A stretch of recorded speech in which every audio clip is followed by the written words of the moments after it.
இப்போதைக்கு பெண்களுக்கு பாதுகாப்பு இல்லைண்ணா. அந்த பல்கலைக்கழகத்தில் அந்த பொண்ணுக்கு நேர்ந்தது, நாளைக்கு உங்களுக்கு அக்கா தங்கச்சி இல்லையா?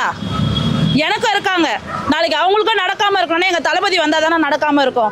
இப்போ பார்த்தீங்கன்னா கடலூரில் ஃபேமிலியோட பீச்சுக்காக வந்திருந்தாங்க. அங்கே பார்த்தீங்கன்னா போதை பண்ணிட்டு பெண்கள் எப்படி தாக்குனாங்க.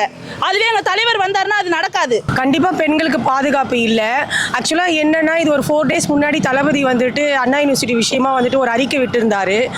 அதாவது வருத்தத்தையும் தெரிவிச்சிருந்தாரு. சில விஷயங்களை நிர்பயா ஸ்கீம்னு ஒன்று இருக்கிறதே வந்து தளபதி வந்த அறிக்கையை விட்டதுக்கப்புறம் தான் எங்களுக்கு தெரிஞ்சிச்சு. இந்த மாதிரி காலேஜஸ், ஸ்கூலில், ட்ரெயினில், பஸ்ஸில் எல்லாமே வந்து நீங்கள் நிர்பயா ஸ்கீம் மூலயமா நிறையா வந்துட்டு கேமராஸு, லைட்ஸு எல்லாமே நீங்கள் அரேஞ்ச் பண்ணலாம், செக்யூரிட்டிஸ் எல்லாமே போடலாம்னு சொல்லிட்டு தளபதி வந்து வலியுறுத்தியிருந்தார். அது இல்லாமல் இன்னைக்கு காலையில் வந்து அவர் வந்து பொதுமக்களுக்காக, அதாவது அவரோட நெஞ்சில் குடியிருக்கிற எல்லா கேர்ள்ஸ்க்காகவும், காலேஜ் பொண்ணுங்களுக்காகவும், ஸ்கூல் படிக்கிற பிள்ளைங்களுக்காகவும், ஏன்னா இப்போ தமிழ்நாட்டில் பார்த்தீங்கன்னா ரீசெண்ட் டைம்லேயே 5 வயசு பொண்ணாக இருந்தாலும் பாதுகாப்பு இல்லை, 8 வயசு பொண்ணாக இருந்தாலும் பாதுகாப்பு இல்லை, 50 வயசு லேடிஸாக இருந்தாலும் பாதுகாப்புக்கு இல்லை. அதனால் வந்து தளபதி என்ன பண்ணியிருந்தாருன்னா, தாய்மார்கள், வேலைக்கு போகிறவங்க, காலேஜ் போகிறவங்க, ஸ்கூல் போகிற பசங்க எல்லாருக்காகவும் சேர்த்து ஒரு லெட்டர் வந்து அவர் உணர்வுபூர்வமாக தான் அந்த கடிதத்தை எழுதி இருந்தார். அவர் வந்து அந்த கடிதத்தில் என்ன மென்ஷன் பண்ணியிருந்தார்னா, எந்த மாதிரி சூழ்நிலையிலையும் நான் நிச்சயமாக உங்களோட துணை நிற்பேன், உங்களுக்கு ஒரு அண்ணனாகவும் அரணாகவும் நான் கூட நிற்பேன்னு சொல்லியிருந்தாரு. தளபதி எந்த எண்ணத்தில் சொன்னாரோ அதே எண்ணத்தோட நாங்களும் தளபதியோட இருந்து பெண்களோட பாதுகாப்புக்காக நாங்கள் தமிழக வெற்றி கழகத்தின் மூலமாக நாங்கள் கண்டிப்பாக வந்து அதுக்கான என்ன முடிவோ அதை நாங்கள் எடுப்போம். இப்போ தளபதி அதை என்ன சொல்கிறாரு, சமூக சட்ட சீர்கேடு, பாலியல் வன்கொடுமை, அந்த மாதிரி பெண்களுக்கு தொடர்ந்து நடந்துகிட்டே தான் இருக்குது. நீங்கள் வந்து அதை பற்றிலாம் கவலைப்படாதீங்க. உங்களோட நோக்கம், அதாவது நீங்கள் படிக்கிறீங்களா படிங்க, நீங்கள் வேலைக்கு போகிறீங்களா வேலைக்கு போங்க, நீங்கள் வேறு என்ன பண்ணுறீங்க அதை பண்ணுங்கள், எதை பற்றியும் பயப்படாதீங்க, நான் உங்களுக்கு துணையாக நிற்பேன், நல்லது தான் அதில் சொல்லியிருந்தாரே கண்டி, தப்பாக எதுவுமே அதில் இல்லை. அதை வந்து நாலு பொண்ணு லேடிஸ் கிட்ட கொண்டு போய் சேர்க்கறதுக்காக தான் அவரோட தொண்டர்களாக நாங்கள் எல்லாருமே சேர்ந்து காலேஜ் வாசல்லையோ, ஸ்கூல் வாசல்லையோ, லேடிஸ் ஹாஸ்டல்லையோ, இல்லை ஒரு மார்க்கெட்லையோ, ஒரு ரயில்வே ஸ்டேஷன்லையோ நாங்கள் வந்து அந்த ப்ரௌச்சர்ஸை வந்து ப்ரொவைட் பண்ணிட்டோம் தளபதியோட லெட்டர். இதில் எந்த பெரிய ஒரு தப்புமே இல்லை. இது எதுக்காக அரெஸ்ட் பண்ணணும், என்ன பண்ணணும், எங்களுக்கே என்ன ரீசன்னே தெரியல. அப்போ இதுலேருந்தே தெரியுது, ஒரு நல்லது பண்ண வரவரை வந்து தடுக்கிறாங்கன்னா எங்கள் பொதுச் செயலாளர் ஆனந்த் சாரை எப்படி இவங்க அரெஸ்ட் பண்ணுவாங்க? அதாவது ஜனநாயகன்றது என்னன்றது ஒரு கேள்விக்குறியாக இன்னைக்கு இருக்கு. அதாவது துருக்கியில் எப்படி நடக்குதோ, இஸ்ரேல் வார் எப்படி நடக்குதோ, அந்த மாதிரி ஒரு போர்க்களத்தில் இருக்கோன்றது தோணுது. மனசெல்லாம் கொதிக்குது.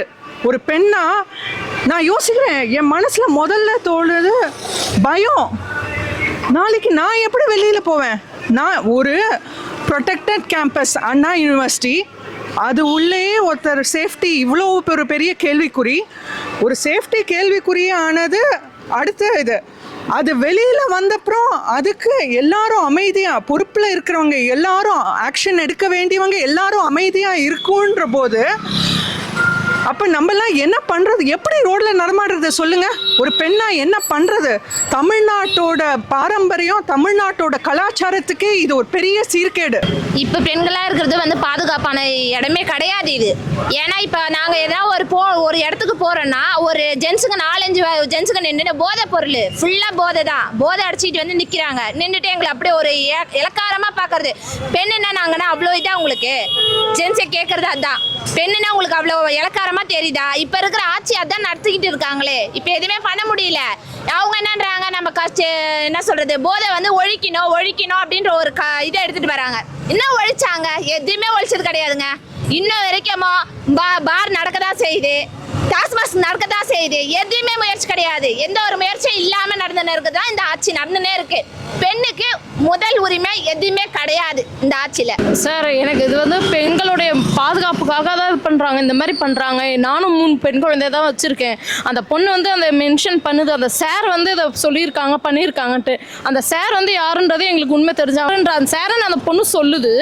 அந்த பேர் அந்த ஒருத்தரை மட்டும்தான் லீக் பண்ணுறாங்க. அந்த சார் யார் அதுதான் இன்னும் யாருக்குமே தெரியவே இல்லை. அதை வந்து அந்த சார் யாருன்றதே எங்களுக்கு தெரியணும். இப்போ இந்த அண்ணா பல்கலைக்கழகத்தில் அந்த பெண்ணை வலுக்கட்டாயமாக பாலியல் வன்கொடுமை செஞ்சு நான் சொல்றவங்க கிட்ட எல்லாம் நீ பண்ணணுன்ற மாதிரி சொல்லியிருக்கேன். இதெல்லாம் ஒரு பெண்ணா பார்க்கும்போது உங்களுக்கு எப்படி இருக்கு? அருவருப்பா இருக்குங்க.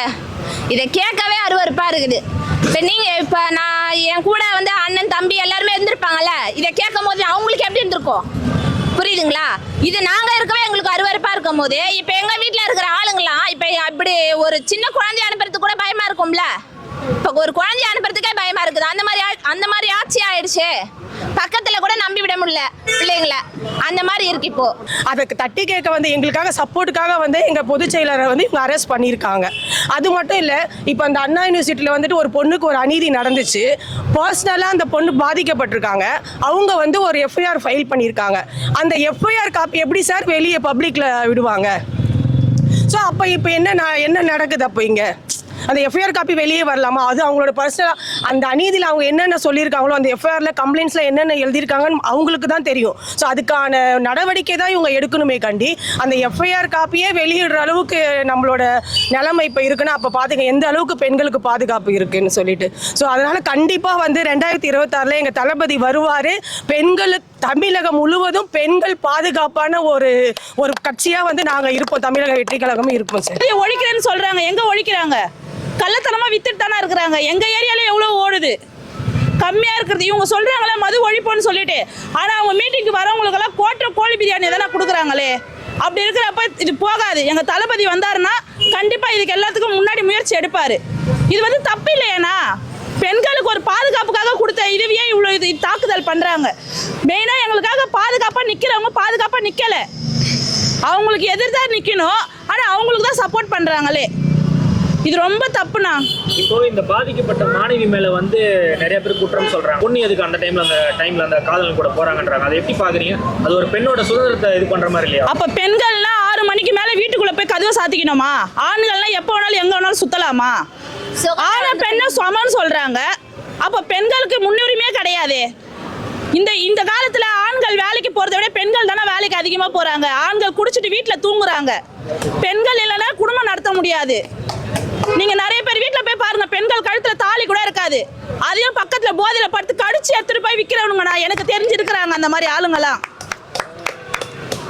அப்ப எங்க தலைவர் வந்தாருன்னா இதுக்கெல்லாம் ஒரு நல்ல முடிவு கிடைக்கும்ண்ணா.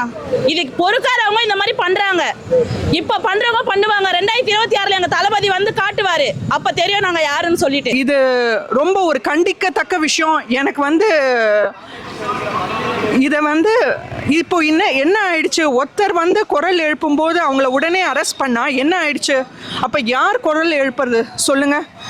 இதை வந்து கண்டிப்பாக தளபதி விஜய் அவர்கள் வந்து சாதாரணமாக தான் எடுத்து சொல்லியிருக்காங்க. ஒரு லெட்டரில் ரொம்ப சாஃப்டாக ஒரு யாரையுமே ஹர்ட் பண்ணாத அளவு அவர் சொல்லியிருக்காரு. அவர் வந்து ஒரு ட்ரூ லீடர்ஷிப். ஏன்னா அவர் வாக் த டாக் அப்படின்னு சொல்லுவாங்க. அதாவது யாருமே ஹர்ட் பண்ணாமல் ஆனால் விஷயத்தையும் மக்களுக்கு கொண்டு சேரணுன்ற விதத்தில் பண்ணியிருக்காரு. அப்படின்ற ஒரு இடத்துல மகளிரை அரெஸ்ட் பண்ணியிருக்காங்க. யோசிச்சு பாருங்க, சாதாரண மகளிர் எல்லாருமே லேடிஸ், அவங்க வீட்டில் எவ்வளோ குழந்தை குட்டி இருக்குது, அவங்க வீட்டில் எவ்வளோ குட்டி பசங்க இருக்குது, கை குழந்தைகள் இருக்குது. அப்படிப்பட்ட லேடிஸை அடைச்சிருக்காங்க. எவ்வளோ தப்பான விஷயம். அவங்கள ஆதரவு தெரிவிக்க வந்த திரு புசி ஆனந்த் அவர்கள், தவிக பொதுச் செயலாளர் அவர்களை உடனே இந்த சிச்சுவேஷனை யூஸ் பண்ணி அரெஸ்ட் பண்ணியிருக்காங்க.